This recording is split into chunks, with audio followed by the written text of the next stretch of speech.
Hello and welcome to Monocle on Culture. I'm Robert Bounds. On today's show, we're heading back to Venice for part 2 of our coverage of this year's Biennale, the world's most important contemporary art shindig.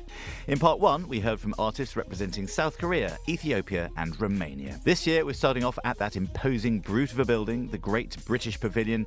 Then we'll be stopping by the Danish Pavilion, this year handed over to a Greenlandic artist, before visiting Turkey's showcase. There's lots going on and it's beautiful, fascinating stuff.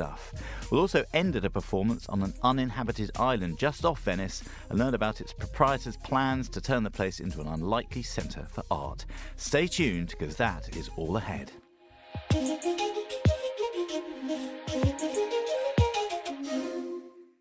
Now, first up is the artist John Akomfrah. His commission in the Great British Pavilion consists of 6 interconnected video installations. The works are beautiful and mesmerising, encouraging the viewer to consider the act of listening in new ways. But they're also really unsettling and engage with heavy themes of memory, racial injustice and climate change. Here is the artist John Akomfrah explaining the show's title, Listening All Night to the Rain. It's lifted as a title from a poem written by an 11th century Chinese poet called Xu Dongpo, or Su Shi, his real name. And it's like 3 lines or 4 lines of this poem which are just remarkable, because they're about a figure who is cast adrift, floating on water in a boat which is without kind of oars to allow him to, So it's really a poem about being lost at sea, which then cuts really almost like a kind of fast edit in a film, cuts to that same figure in a bedroom listening all night to the rain. And I thought, wow. Just the violent juxtaposition of those 2 images seemed to me to suggest something about the nature of my current life. And also what we could use as a premise for a piece of work, So you're rudderless, you are at sea, quite literally, scrambling for ideas, for a place to rest and call home. For work, I mean, not literally. At the same time, you're in a space where you're kind of open to things, open to influences. And I wanted something elemental that I could be open to. Rain seems quite elemental. Yeah. And the show is elemental in its and monumental in its size. Covers so many. It seems that it covers so many themes. There is a lot of water in it, depending upon which room we're in, and you've done it in terms of the cantos of that original piece of writing, I suppose, as well. Can you tell us a little bit about the journey that we go on as we walk through the rooms in this big tea house, the British Pavilion here in the Giardini? Big tea house indeed, sir. Big teapot. So one of the things that always sort of seemed slightly anticlimactic about the pavilion is that you came in from the top. There was this grand staircase. You walked up. I've been coming here for 25 years, so I've experienced it a lot. And you come in, and then there's this huge hall, and you kind of realize that usually a third of it, maybe more, is taken up with texts, and then the rest is given over to a piece of work. And then after that, it sort of seems to me to go slightly downhill, because the rest of the spaces are quite small. So it always felt like this slightly weird, anticlimactic thing. And I was concerned about how one could reverse that logic so that the denouement to the show was the larger spaces, or at least the kind of crescendo was in the larger space, and then you tapered off slightly. And that suggested to me that one of the things you did was to close the front and have people come through the basement into it. So you have a piece in the basement, and then you come up from the basement. Now, as you know, with anything to do with English public or private life, basements are important. And this is no exception. So I wanted to doff my cap to that.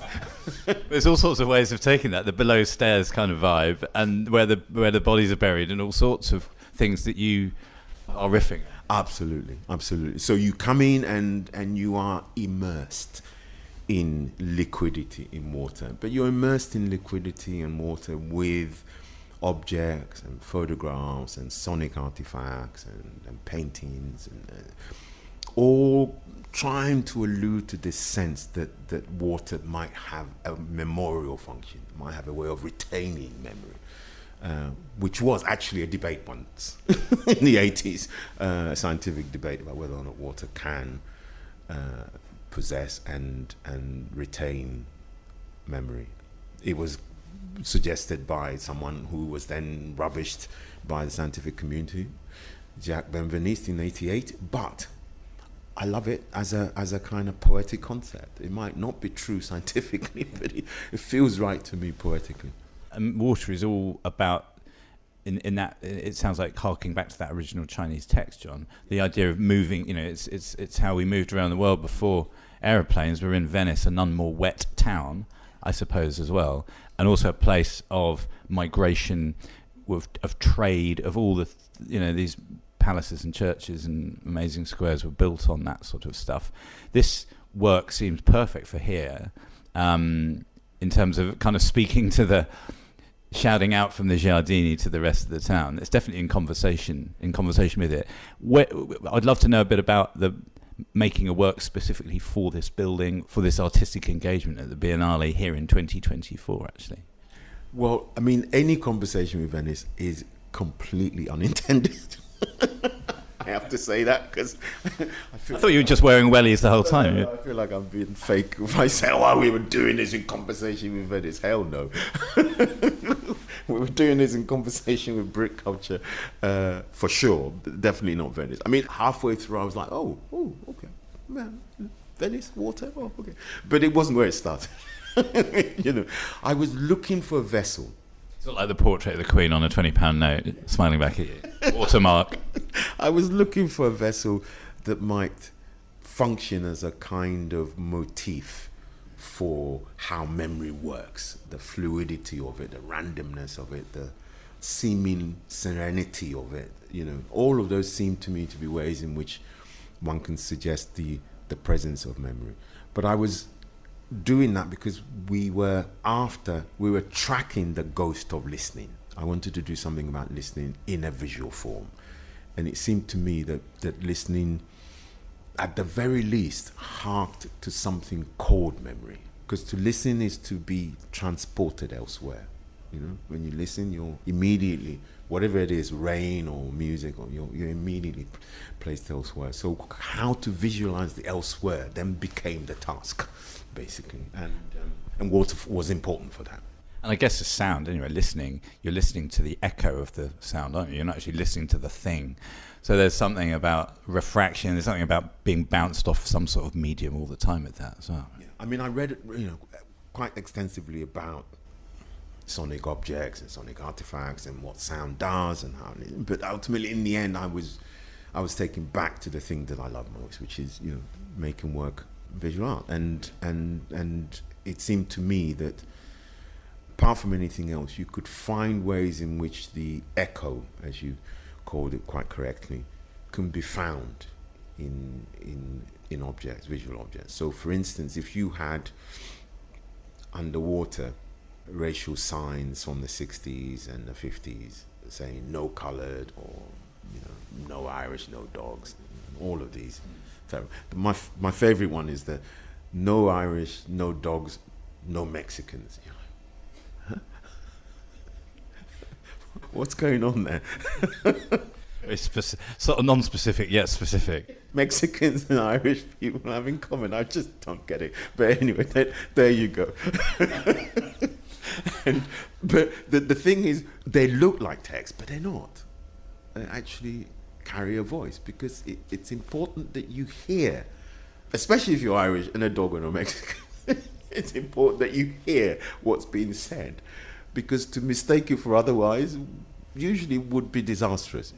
So it's not just a sign, it's a sign with an injunction, and injunctions are always voiced. They are always about a commandment of one form or another. No coloured. It's not no coloured, it's no coloured.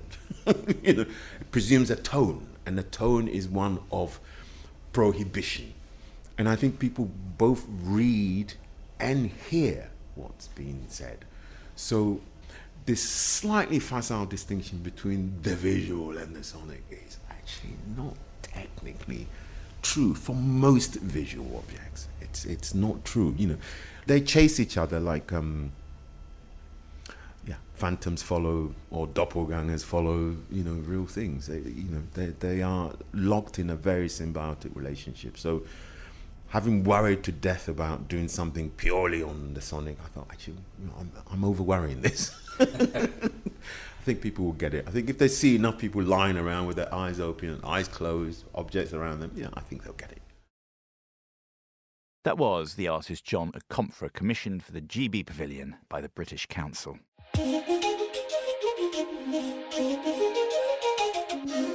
Now, in a historic move, this year's Danish pavilion has been handed over to a Greenlandic artist, Inutek Stork. It's also the first time Denmark has had a dedicated photography show at the Biennale. Inutek's photos are intimate portraits of friends and family brought together alongside a series of historic photographs and some breathtaking shots of the wilds of Greenland. Here is Inutek Stork.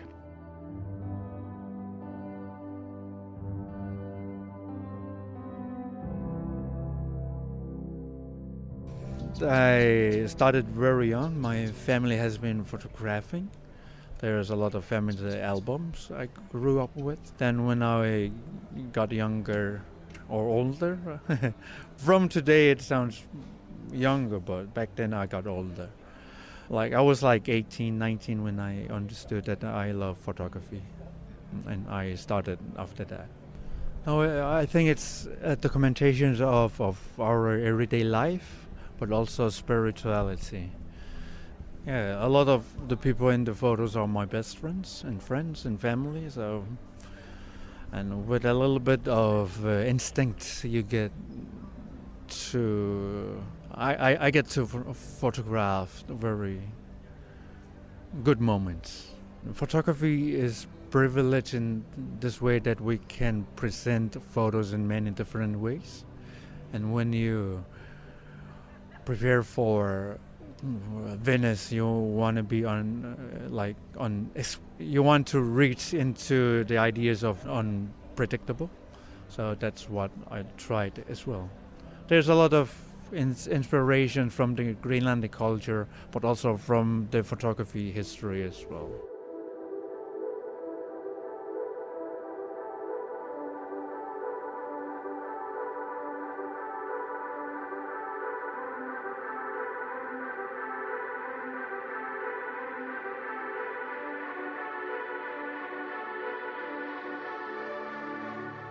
Well, we are a hunting community, and I hunt myself. I'm not a good one, but I love hunting. It sits very deep in my DNA. Greenlandic people we have survived because we are hunters. There's no trees, so there's no apples. Only in the grocery stores, and all those food came with a ship or airplane. But when we hunt, we get fresh food and very clean food, meat, mostly meat. When we eat, we don't talk a lot. We appreciate the food. It's a small explanation that we are very connected to the nature and the animals and the weather, the mountains, the ocean. Greenlandic modern life has developed in a dramatically fast. In the show, there's two projects that I'm showing next to each other. The other one from 1889 to 1935, and the other one's around 2018. There's about 100 years in between. And you can see how dramatically life has changed the past 100 years.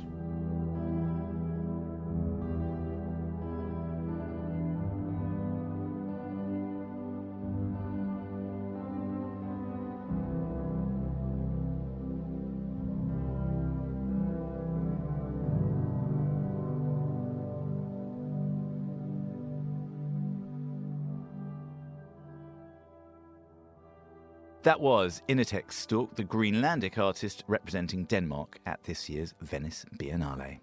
Now, lots of pavilions at this year's fair reflect the turbulent state of current global politics.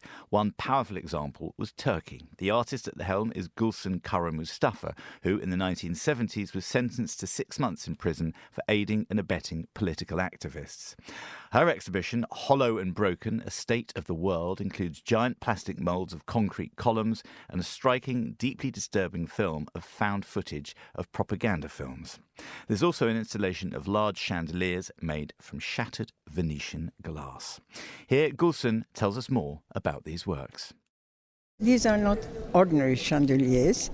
Actually, they're all dedicated to one of the monotheistic beliefs, which is the Christianity, Judaism, and Islam. Why did I choose this theme in my project? Yes, I was not in a good mood while I was doing it. For example, by the time I was informed about this project, that I can do this in this space, the thing is, there is a war going on in Ukraine, and also big earthquake happened in the south of Turkey and Syria, an earthquake with 50,000 people dead. And later there blasted another war, which was not very pleasant at all. So I thought, how can I feel within this atmosphere? It is just hollowness. I feel that the world has gone into a hollow position. And my feelings are broken. And how can I express myself, these broken feelings and the continuation? I was in Venice. Well, in Venice there was a way of expressing myself. Yes, Venice was very famous with its beautiful glass, Venetian glass, which I was fascinated from childhood. Yes, I had to put one part of it into my project. The second part would be, how can I lead myself to this Venetian glass and what can I do with it? Yes, the other thing I felt at this point in this venue, the venue is important because this was the artillery building of the whole arsenal. And our space as Turkey Pavilion is the Sale d'Armi. It means that this was a display place for the arms. Whenever they produced arms, they were displaying them. So were they displayed as sort of beautiful artifacts, as it were? Or? Yeah, they were displaying these artifacts. I wonder maybe on the walls or how they were displaying. I have no idea. But actually, this idea of wars, idea of this place that I am in, Venetian glass, and also an additional situation for that was I was feeling like I was in Istanbul, the Byzantine Hippodrome. You know that in Hippodrome, the Byzantine Hippodrome, there are 3 columns which the dates go back to the early Byzantine, and they're supposed to come and given as presents from Egypt. This is a fantastic story, and these columns are still there. Yes, columns would look very good in this space. I was very happy about this, about this thought. And this is what we see around us. We're going to maybe move out over here to one of the columns, Gülsen, and look at a particular one. Rendered, what have you rendered? And these are 16-foot high sculptures of pillars. How have you made these? No, I didn't make it. I chose to put here the column molds, empty column molds. They are just silly plastic, which are produced in China. And whenever you can have one of these, you can pour inside the cement, and when you open it, you can have a pillar or a column for yourself. So this idea gave me this, that I can very well express myself, this hollowness feeling through these empty columns, So they're here.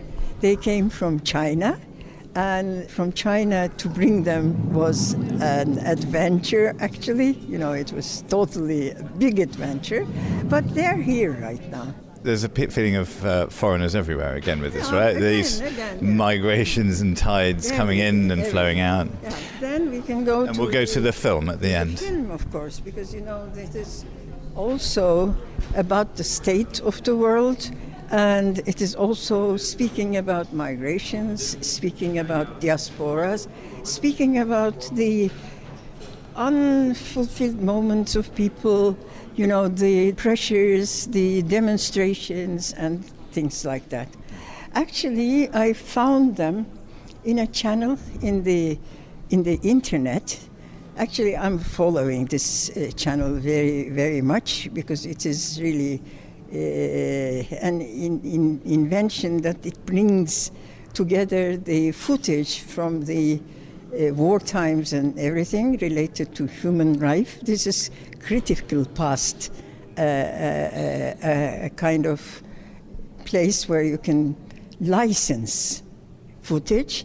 So I licensed about 100 footage from this portal and put them all together, but I edited them very precisely.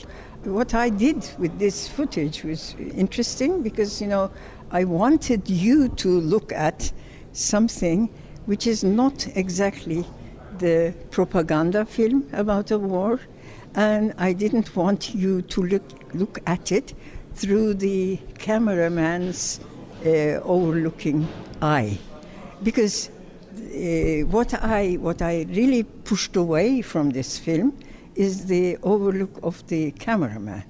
He is, when they're all like this, that they're trying to shoot the war and put some propaganda words over it, which is their deed, But what I did by editing it into this kind of a new film, I found myself that I'm really pushing these people towards you to watch, and I'm going behind the screen, pushing them towards you. You're changing the intention of the film, the original filmmaker, very much. And this is my intention, changing the intention, yes. Thanks to Gülsün Kara Mustafa there from Turkey's Pavilion for speaking to me this year in Venice.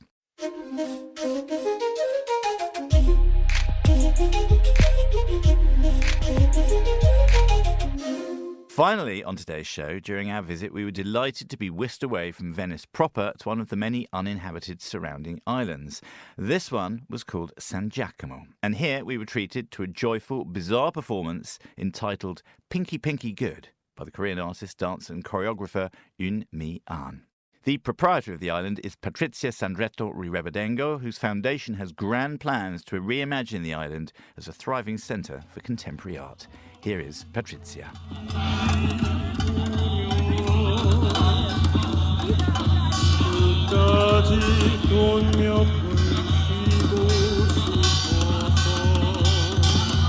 Today has been a very important day, not only for me, not only for Fondazione Sandretto Rebaudengo, but also for this island.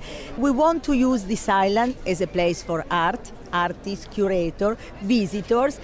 Don't want to forget what was the history of this island. This island was abandoned after Napoleon period, and only in 1975 was used just for 2 weeks by a fantastic, famous theater director, Grotowski. He's a Polish architect. That he was talking about theater, teatro povero, that for us in Italy, that we arte povera, teatro povero is important too. And he used to the island to performance, to invite friends and people to come for the performance, and he used to give an apple to all of them. And so I want to do the same, and now to all my visitors, to all my friends, I want to give, when they arrive, an apple to give welcome to San Giacomo, the third venue of Fondazione Sandretto Rebaudengo.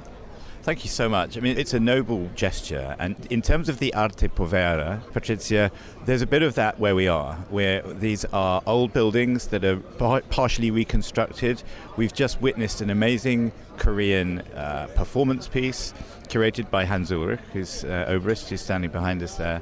But amongst sort of rubble and on a building site as well, how much are you going to keep and how much is going to be perfected on the island? On the island. So the island, it's when I saw the first time the island, there were only trees, animal, birds, was really abandoned. We didn't have an idea of what we could find down all the trees. And then days after day we discovered how beautiful is the island that was used during Napoleon period as a gunpowder warehouses.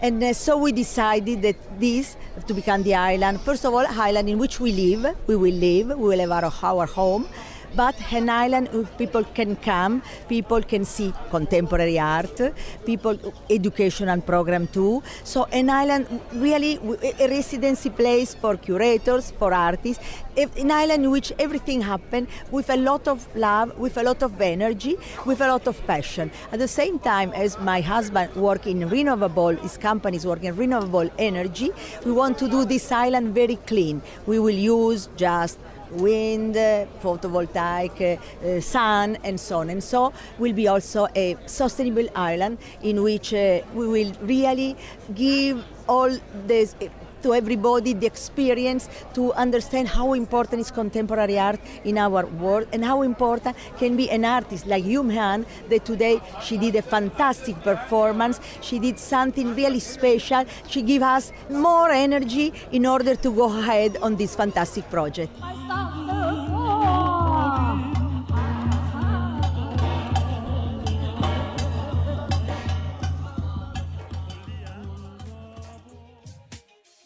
And that is it for this week. Thanks to all of my guests.